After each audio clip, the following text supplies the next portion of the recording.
Bonjour et bienvenue à ce second midi-conférence du Musée régional de Rimouski. Alors, je me présente, je m'appelle Ève de Gary-Lamanque, je suis conservatrice de l'art contemporain au Musée régional de Rimouski. Puis aujourd'hui, on a la chance de recevoir Anne-Marie Saint-Jean-Aubre, qui est conservatrice de l'art contemporain au Musée d'art de Joliette et commissaire de l'exposition de Jin Mi-yoon, Ici, ailleurs, d'autres spectres, qui est présentée à Rimouski jusqu'au 20 septembre. Bonjour Anne-Marie. Bonjour Ève. Merci de l'invitation. Génial, bien, ça nous fait tellement plaisir de te recevoir.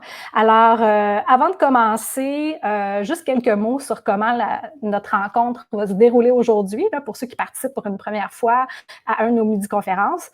Ben, notre discussion sera somme toute assez informelle. Elle va durer à peu près 30 minutes. On ne prendra pas de questions pendant la discussion. Cependant, je vous invite quand même à rédiger vos questions dans les commentaires sous la publication. Puis, ce qu'on va faire, c'est qu'à la fin du 30 minutes, on va prendre une mini-pause pour nous permettre de prendre connaissance de tout ça. Puis, on vous revient rapidement avec la suite. Voilà.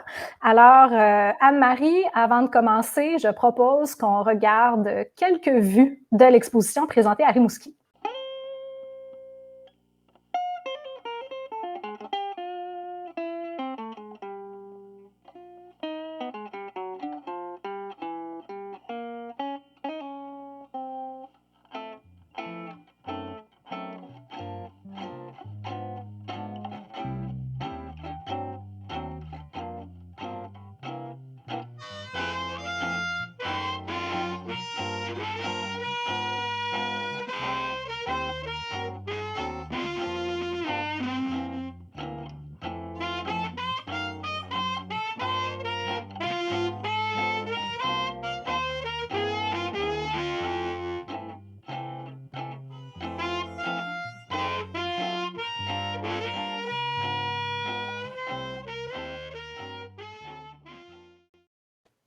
Alors, rebonjour Anne-Marie. C'est vue d'expo qu'on vient juste de voir de l'exposition de Jin Mi-yoon, Ici, ailleurs, d'autres spectres. C'est un projet auquel tu travailles quand même depuis un certain temps. Un projet qui a existé en différents états avant d'être présenté à Rimouski. Alors, qu'est-ce qui t'a amené à travailler sur l'œuvre de Jin Mi-yoon et peux-tu nous faire un petit peu un historique du projet? Oui, avec grand plaisir. Bien, d'abord, ça fait très longtemps que tu me disais que je réfléchis à la démarche de Jin Mi-yoon parce que c'est une artiste que j'ai étudiée dans le cadre de mon mémoire de maîtrise, donc il y a maintenant plusieurs années, n'est-ce pas? Et j'étais tellement heureuse quand j'ai été engagée au Musée d'art de Joliette il y a environ 3 ans que Jean-François Bellil, qui est directeur du musée, accepte ma proposition de proposer la première exposition rétrospective de Jin Mi-yoon, une artiste canadienne qui a eu énormément de visibilité dans les années 90, dans les années 2000, puis qu'on a perdu de vue à un certain moment, au Québec notamment, mais qui… Quand même, que Jin Mi-yoon a étudié au Québec. Elle a fait une maîtrise à l'Université canadienne. Exactement, exactement. Elle est présente ici pendant un certain temps. Elle a participé au mois de la photo. Elle a eu plusieurs expos. Oui, récemment en plus. Récemment, elle a participé au mois de la photo avec un projet justement qui montrait qu'elle est toujours active, en fait. Elle n'avait pas eu beaucoup de visibilité au Québec jusqu'à l'exposition, jusqu'à sa participation récente au mois de la photo il y a quelques années. Et puis, ben, Jean-François a accepté tout de suite mon invitation, ou en fait mon désir de développer cette première exposition rétrospective avec elle. Et on l'a rencontrée, j'ai eu cette chance-là énorme de la rencontrer à Vancouver. Quand j'ai fait parce qu'elle est basée à Vancouver depuis maintenant de nombreuses années. Elle est venue étudier au Québec, comme tu l'as bien dit, à Montréal, puis elle est retournée enseigner à l'université Simon Fraser en art visuel. Donc, rapidement, elle est retournée s'installer d'où elle vient, puisqu'elle a grandi à Vancouver. Jin Mi-yoon, c'est une artiste canadienne d'origine coréenne qui a immigré avec sa famille dans les années 60, en 1968. Elle est arrivée à l'âge de 8 ans à Vancouver. Et puis, elle s'est toujours intéressée à la réalité canadienne dans son ensemble. C'est pour ça qu'elle est venue étudier au Québec, parce qu'elle avait envie vraiment de traverser le Canada, de comprendre cette dualité culturelle des deux cultures, les cultures francophones, anglophones qui composent le Canada, puis de vraiment s'immerger dans son pays d'accueil. Je l'ai rencontré pour la première fois à Vancouver en 2019. On a travaillé ensemble dans son studio, puis c'est à ce moment-là qu'on a eu envie de développer une exposition rétrospective qui n'est pas chronologique, qui est thématique. Et il y avait tellement d'œuvres à rassembler ou de projets intéressants à présenter qu'on s'est dit que ce serait intéressant de le développer en 2 volets. Alors, le Musée d'art de Joliette a accueilli un premier volet d'exposition à l'été 2019 qui s'intitulait Temporalité depuis l'ailleurs, qui focusait davantage sur les thématiques de la famille, du tourisme, de la représentation de l'identité, des enjeux vraiment au cœur de sa démarche depuis le début. Et au Musée d'art contemporain des Laurentides, qui est partenaire de l'exposition, on a développé le 2e volet. Donc ça, c'est un musée situé à Saint-Jérôme, pas très loin du musée. C'est pour ça, à Joliette, c'est pour ça que cette idée de 2 volets se suivant dans le temps était à Joliette, automne à Saint-Jérôme, avec tout un autre corpus d'œuvres qui focusait davantage à ce moment-là sur les projets qui se sont amorcés au début des années 2000, un tournant dans sa démarche où elle s'est mise à réfléchir davantage à son parcours, à son héritage coréen, à son identité coréenne, à la question de la guerre, de la militarisation, puisque le Canada a aussi participé à la guerre de Corée dans les années 50, et puis à toute la répercussion donc de la guerre de Corée sur sa famille, ce qui explique aussi les raisons du déplacement de la famille, puis aussi les enjeux de colonisation par le Japon de la Corée, qui font écho un peu à ce qu'elle retrouvait d'une certaine manière dans les enjeux de colonisation au Canada aussi, qui font partie de sa réflexion dans sa démarche artistique. Donc, à Saint-Jérôme, on a focusé davantage sur ces enjeux-là à travers des œuvres dans les 2 volets, toujours des œuvres récentes et des œuvres antérieures. Donc, c'est ça la beauté de travailler d'une manière thématique plutôt que chronologique, c'est qu'on donnait accès au public à la fois au fondement de sa démarche artistique avec des projets plus les premiers projets fondateurs de toute sa réflexion artistique autour de l'identité, et puis des projets récents qui montrent comment toute sa réflexion a évolué puis s'est transformée à travers plus de 30 ans de démarche artistique, finalement. Oui, oui, oui. Puis parlant de projets fondateurs, bon, l'un d'entre eux qu'on n'a pas la chance de présenter à Rimouski, mais du moins, on y fait un petit clin d'œil, c'est le Group of 67. Exactement. C'est Projet. Une œuvre très connue de sa démarche qu'elle a réalisée dans les années 90, en 1996, qui fait partie de la collection de la Vancouver Art Gallery. Elle l'a réalisée à Vancouver. C'est une œuvre, donc à la Vancouver Art Gallery directement, c'est là où les images ont été captées. C'est une œuvre qui se déploie, qui est énorme en fait. C'est 2 regroupements de 67 portraits. C'est des diptyques. Exactement. C'est 134 images qui se font face. L'œuvre est pensée pour être présentée dans un coin. Donc, on voit 67 membres de la communauté coréenne de Vancouver qui sont photographiés devant une œuvre de Lauren Harris du groupe des 7. Donc, un paysage nordique très iconique de l'imaginaire qu'on a du Canada. Et puis, pardon, nous, à l'écran, c'est une image d'une œuvre qui, d'une certaine manière, aura été réalisée à la même époque que le Group of 67, mais qui n'en fait pas officiellement partie. Exactement.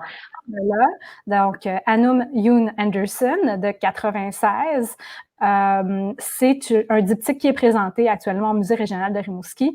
Puis, bon, il y avait des raisons quand même pour lesquelles Jimmy Yoon a décidé de ne pas inclure ce double portrait dans le Group of 67. Oui, c'est ça. Ben, comme on le voit dans cette œuvre-là, qui est un peu connexe à la réalisation de Group of 67 à Vancouver, le premier groupe d'images, de portraits est devant une œuvre de Lauren Harris, et puis le deuxième groupe d'images, c'est le dos des gens qui sont portraiturés. Merci. Exactement. Parce que là, on voit Lauren Harris à gauche, Et à Exactement. droite, Puis Émilie Carr. Exactement. Une œuvre d'Émilie Carr où on voit une trace un peu des présences autochtones dans le territoire. C'est-à-dire qu'on voit un peu le bout d'un canot qui est caché par le personnage qui est photographié là, devant le paysage. Et puis, au moment où Jin Mi-yoon a réalisé cette œuvre-là, c'est super important pour elle qu'il y ait des discussions autour de l'expérience partagée par les membres de la communauté coréenne de Vancouver, leur expérience d'immigration, leur expérience du racisme aussi qui vivent ou qui vivaient à ce moment-là, puis qui est ravivé dans le contexte actuel là, avec la crise du coronavirus. On en a entendu parler beaucoup, le racisme qui ressurgit, les craintes liées aux communautés asiatiques qui sont peut-être je pense infondées. qu'on ne le vit pas tant, je dirais, au Bas-Saint-Laurent. Par contre, Jin Mi-yoon et sa famille et sa communauté le vivent définitivement. Là. En Corée, une communauté asiatique qui est quand même très, très présente. Puis il y a une résurgence de racisme. Oui, du racisme, exactement, puis des peurs associées aux communautés asiatiques. Donc, c'était tous ces enjeux-là qui étaient derrière aussi l'invitation que Jin Mi-yoon a faite à la communauté de venir discuter au moment de la prise des portraits. Donc, le côté très relationnel de son travail qu'on ne perçoit pas dans le résultat final, puisque ce sont des œuvres conceptuelles qui s'inscrivent bien dans la logique de l'école photographique de Vancouver, l'école conceptuelle de Vancouver, dont on connaît le travail de Jeff Wall, par exemple, le membre quand même iconique de ce genre artistique-là au Canada. Donc, bien sûr, les discussions étaient centrales pour elle et Anum Yoon Anderson, qui est son fils, qui était bébé à ce moment-là, ne pouvait pas participer aux discussions, n'est-ce pas? Il est beaucoup trop jeune pour ça, mais elle a quand même eu envie pour elle-même de le mettre en scène dans le dispositif qu'elle avait créé pour réaliser l'œuvre. Et puis, ce diptyque-là est resté dans sa collection personnelle. Quand moi, je l'ai approché c'est pas la première fois qu'elle le présente comme une œuvre artistique dans une expo. Ça a souvent été, il y a eu quelques occasions où cette œuvre-là a été présentée dans des expositions de groupe, notamment parce que justement, Group of 67, c'est une œuvre qui est tellement grande en termes d'espace que ça prend dans une expo que c'est plus difficile à présenter dans son entièreté. Et donc, d'inclure Anum Yoon Anderson, le petit diptyque, c'était un clin d'œil aussi à cette œuvre importante. Ça nous permet de faire le lien avec Group of 67, toutes les problématiques qui étaient abordées, alors que, bon, mais dans ce cas-ci, en effet, Anum était beaucoup trop jeune, donc il n'y avait pas possibilité d'aborder ces questionnements-là de la même manière. Par contre, ça nous fait faire le lien avec l'œuvre, mais aussi avec toute la question de la famille qui demeure très présente dans l'œuvre de Jin Mi-yoon. Exactement. Comme on voyait bien, c'est assez intéressant, je trouve, de passer à cette image, ce portrait d'Anum devant le Lorne Harris, parce que si on regarde une autre série de Jin Mi qui date de 1991, donc 5 ans avant, une série très, très connue, Souvenirs of the South, on en a une image ici de Jin Mi-yoon, Souvenirs of the South, devant le lac Louise, en Alberta. C'est assez intéressant parce qu'on retrouve cette même dynamique, la montagne à l'arrière, le W qui vont vers le personnage, l'étendue d'eau, le même type de point de vue, mais cette fois-ci en pied. Déjà, juste visuellement, il y a de beaux rapprochements à faire. Puis ça nous amenait à poser autrement la question de l'identité, de l'appartenance, cette question de l'inclusion ou de l'exclusion dans une communauté, la question de la perception de l'autre, du regard, beaucoup. Exactement. Parce que dans l'œuvre de Souvenirs of the Self, ce qui est marquant puis qui est repris comme stratégie pour Group of 67, c'est que le personnage devant des paysages iconiques du Canada, on se pose la question de son identité ou de sa relation à ces paysages-là. Est-ce que c'est une touriste ou est-ce que c'est une Canadienne? Et puis, une autre des images qui fait partie de la série Souvenirs of the Self, on voit Jin Mi entourée de touristes asiatiques, justement, près d'un autobus voyageur là, qui leur permet de visiter des lieux de Banff.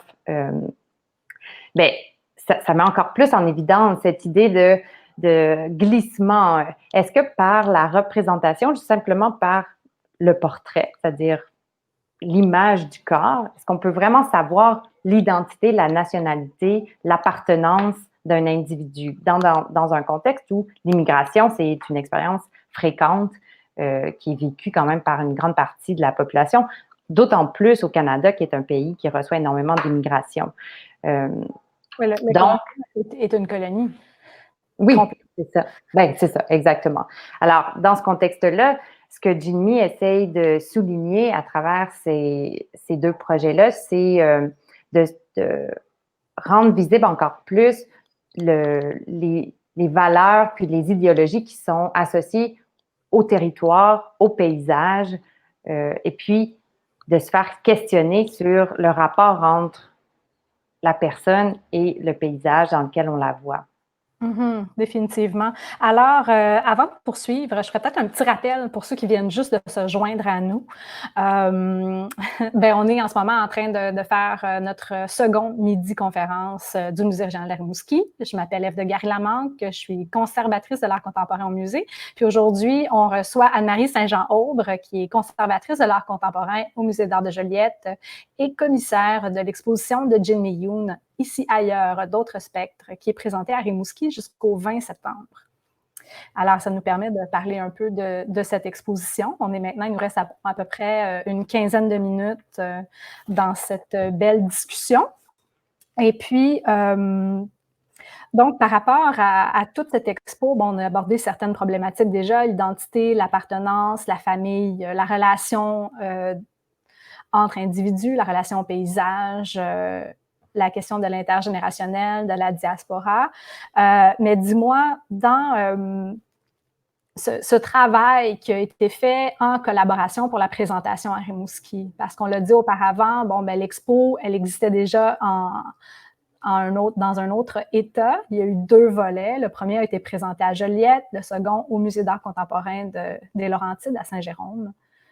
Exactement. Puis la beauté d'un projet en circulation, puis le plaisir que j'ai de travailler sur cette exposition-ci, c'est que dans chacun de ces stops pendant la tournée de l'exposition, puisque le projet va voyager encore à Rouyn-Noranda, au MA Musée au printemps prochain, ensuite à Ottawa, à la galerie de l'Université Carleton à l'été prochain, c'est que dans chacune de ces itérations subséquentes, le projet est revisité et puis puisqu'on a une grande quantité d'œuvres avec laquelle travailler, puisque le projet initial était en 2 volets, ça nous permet de créer chaque fois une nouvelle exposition qui croise les volets 1 et 2 du projet initial, en lien avec les problématiques peut-être soulevées par les territoires où on se retrouve, où l'exposition est présentée. Puis cette idée-là, donc Rimouski, c'est le premier stop de la tournée après la présentation à Joliette puis à Saint-Jérôme.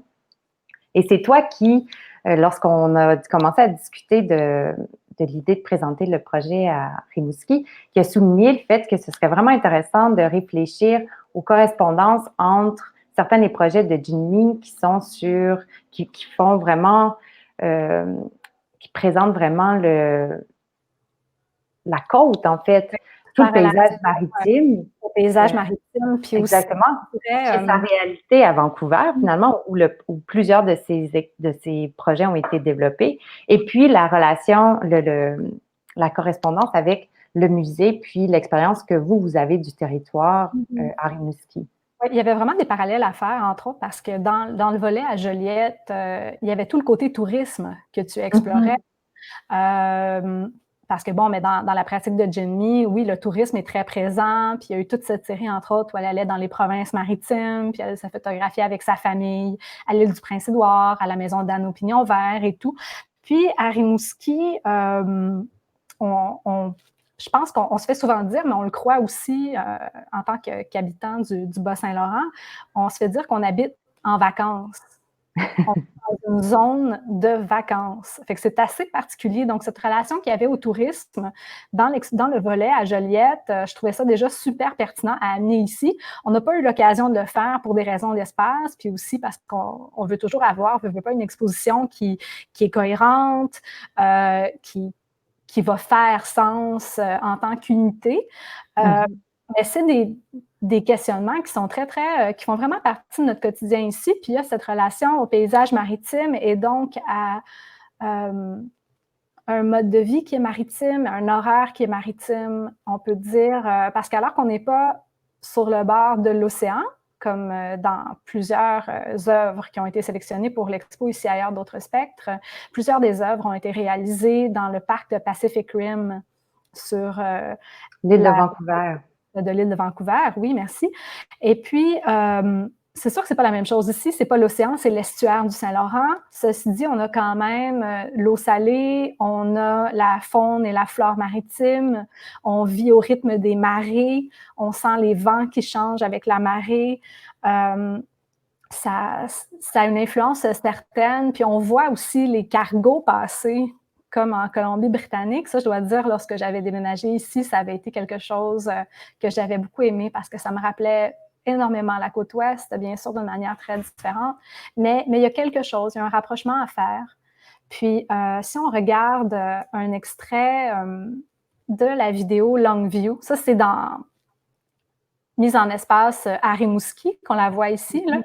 On voit les membres de la famille de Jimmy Yoon sur la plage, cette très longue plage à Pacific Rim. Exactement, puis qui s'arrête périodiquement pendant le travail qu'ils réalisent ensemble pour fixer l'horizon. Et sachant que c'est l'océan Pacifique, donc de l'autre côté de l'horizon, bien sûr, se trouve la Corée. Bien, il y a tout un rapport là, à leur histoire familiale, puis à l'idée de déplacement des populations, puis d'immigration qui se met en place dans cette vidéo-là. C'est toujours une utilité. Parce que je dirais le travail de Jimmy, puis on le sent bien dans cette vidéo-là, puis dans les séries de photos qui y sont liées aussi, c'est pas un message qui est toujours très direct, mais plus on le regarde, plus on s'imprègne de son travail, de sa démarche, on comprend les différentes strates dans le travail. Donc oui, le lien avec la Corée, les parents de Jimmy qui finalement ont passé une bonne partie tout de même de leur vie adulte en Corée avant d'émigrer au Canada. On les voit dans la vidéo. Ensuite, les enfants de Jinmi qui, eux, sont nés ici, font leur vie ici, mais ont cet héritage métissé extrêmement riche. On retrouve tout ça. Puis il y a la relation qui est intéressante aussi au paysage, justement, lorsqu'ils creusent sur la plage, un peu pour dévoiler ou mettre à jour ces strates, ces événements, ces époques, l'histoire d'un lieu, un peu comme en archéologie. J'avoue que c'est très... j'y reviens vraiment. Je trouve que c'est une œuvre qui est très poétique, qui est très, très subtile. Et puis, il y a vraiment des liens à faire, je crois, pour les gens du Bas-Saint-Laurent, pour ceux de l'estuaire également. À Rimouski, en fait, on est aussi, comme sur la côte ouest de l'île de Vancouver, un lieu où il y a eu des installations militaires, entre autres pendant la Seconde Guerre mondiale. Il y avait des postes d'observation de sous-marins ennemis. Il y avait il y avait à Montjoly une école d'aviation, entre autres pendant la Seconde Guerre mondiale, ce qui fait qu'à ce moment-là, il y avait plusieurs tours qui étaient installées le long de l'estuaire afin d'observer ces avions, ces aviateurs en formation. N'est-ce pas? Exactement. Tout ce lien au territoire, puis la relation aussi avec les populations autochtones, les Premières Nations qui étaient présentes, mais qui le sont maintenant beaucoup moins. Ils le sont plus sur la Côte-Nord. Il y a une présence qui demeure très importante, une communauté très, très vivante et active. Au Bas-Saint-Laurent, elle n'est pas aussi présente, mais c'est important qu'on n'oublie pas cette histoire. Ben oui, parce qu'effectivement, cette œuvre-là, elle est réalisée dans une réserve. Donc, un parc protégé, mais une réserve qui appartient aux communautés autochtones de l'île de Vancouver. Et puis, dans cette œuvre-là, tu l'as bien dit, l'action de creuser le sol s'infiltre dans la vidéo à un moment donné des images d'archives aussi qui viennent rappeler un peu la mémoire de ce lieu-là. Qu'est-ce qui s'est passé sur ces côtes quels sont les événements importants qui s'y sont déroulés. Puis la côte, c'est aussi une forme de frontière, c'est une frontière physique où la frontière devient vraiment tangible, c'est-à-dire on a une frontière avec les États-Unis, on la sent pas toujours parce que elle n'est pas marquée, mais une côte, on la sent vraiment la frontière. Et puis c'est dans ce sens-là que toute cette idée de militarisation ou enfin de protection devient palpable dans sa vidéo aussi parce qu'il y a une base militaire qui est encore en activité sur l'île de Vancouver. Donc, on voit des avions, on entend des avions dans ces projets qui ont été réalisés sur cette plage-là. Il y a plus qu'une œuvre qui a été réalisée là. On a vu des images tantôt de Turn, qui est une autre vidéo où on voit vraiment sa famille fixer l'objectif et fixer ensuite l'horizon.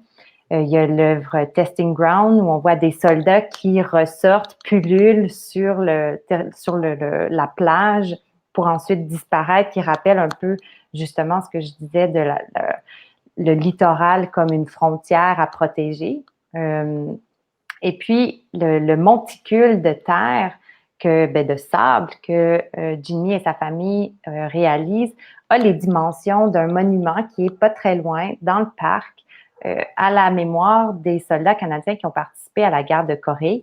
Et tout ça, ça rappelle que, comme immigrants, comme population immigrante de Corée, il y a tout un rapport quand même particulier à réfléchir à cette mémoire puis à cette histoire canadienne, comment le Canada a participé à la guerre, qu'est-ce que ça veut dire pour ces communautés-là,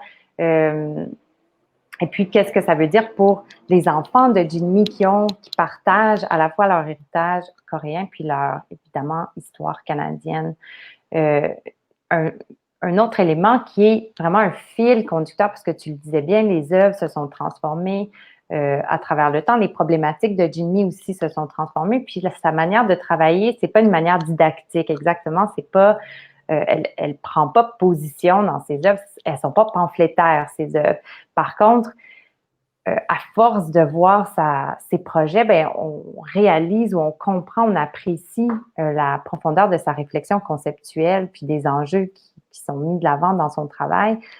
Un élément qui est assez fascinant que la rétrospective met en évidence, c'est l'importance de la famille dans tout le développement de sa démarche. C'est-à-dire qu'on voit ses enfants, ses parents dans les années 90 qui sont au cœur de sa démarche, qui sont au cœur de ces projets, qui sont bébés. On le voyait avec Anu Myun Anderson un peu plus tôt dans la conversation.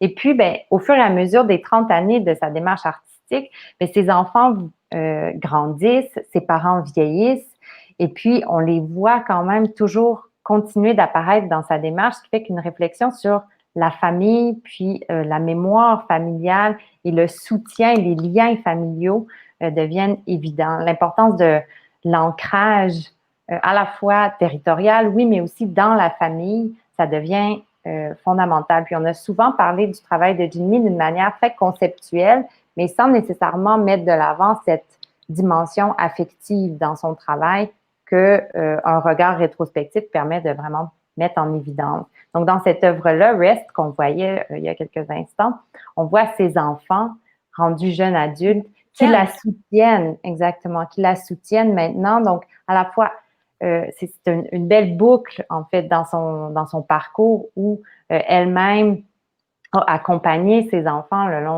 tout au long de leur apprentissage. Puis maintenant, c'est eux qui la soutiennent. Super belle réflexion, en effet, sur la transmission d'une génération à l'autre, puis cet accompagnement.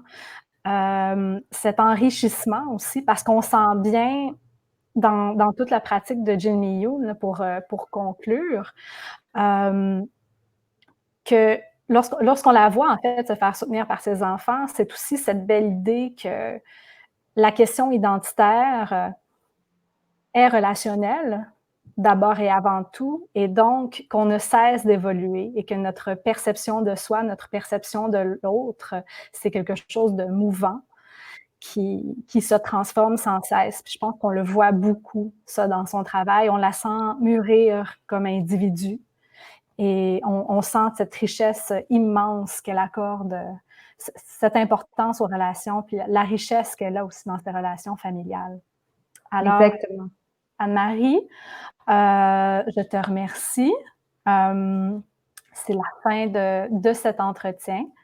Mais alors, j'invite tout le monde à rester avec nous parce qu'en fait, on va prendre une petite pause de 30 secondes. On va vous montrer d'autres vues de l'exposition. Ça va nous permettre de voir si vous nous avez envoyé des questions. Puis à ce moment-là, on vous revient rapidement et on vous répondra.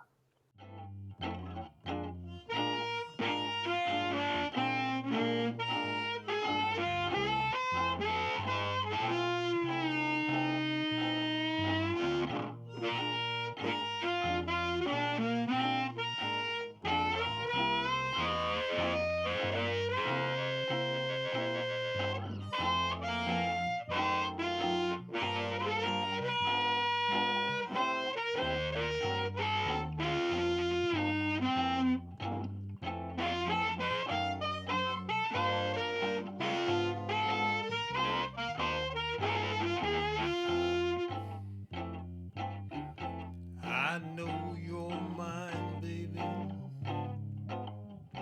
You know my mind too. Somehow I don't think it's gonna be all mine. Merci d'avoir été là. Dans le fond, on est allé voir Anne-Marie si on avait des questions et des commentaires. Et puis, nous n'avons que des commentaires positifs. Je suis ravie. Ça veut dire que potentiellement, les gens vont venir voir l'exposition. On leur a donné le goût de venir voir l'exposition puisqu'elle est présentée jusqu'au 20 septembre. Donc, vous avez le temps exactement. de Puis on vous a déplacer. peur, hein, parce qu'avec avec la pandémie, bon, il y aurait eu possibilité, en fait, que l'exposition n'ait pas été beaucoup vue. Mais là, donc, on a une exposition qui a été prolongée. Merci au Musée d'art de Joliette de nous avoir accordé un prêt prolongé. On a plusieurs activités de médiation qui vont être offertes dans le cadre de cette exposition. Alors, je vous invite non seulement à passer au musée, mais il y a l'exposition, entre autres, il y a le projet, Pareil, pas pareil, qui va être disponible en ligne pour les familles autour de l'exposition de Jin Mi-yoon. Puis il y a aussi le projet Ensemble chez nous, qui est un projet de médiation qui va avoir lieu à Rimouski sur la promenade de la mer au cours des prochaines semaines. Ça va être une belle exposition, un beau projet qui va mener à une autre exposition communautaire qui va amener une réflexion dans la suite de celle de Jin Mi-yoon. Alors, merci énormément, Anne-Marie. Ça m'a fait grand plaisir. C'était super. Et puis, pour tout le monde qui sont là avec nous ou qui écouteront cette vidéo plus tard, je voulais vous inviter à revenir la semaine prochaine. On va avoir une nouvelle conférence le jeudi 30 juillet, donc même batteur, même bat de chaîne. Avec cette fois Paul Gosselin, poète brassicole, autour de l'exposition Frette ou tablette, 400 ans de bière au Québec. Alors, ça va être une autre belle rencontre d'un registre complètement différent, mais encore là, un échange super dynamique. Merci beaucoup d'avoir été là.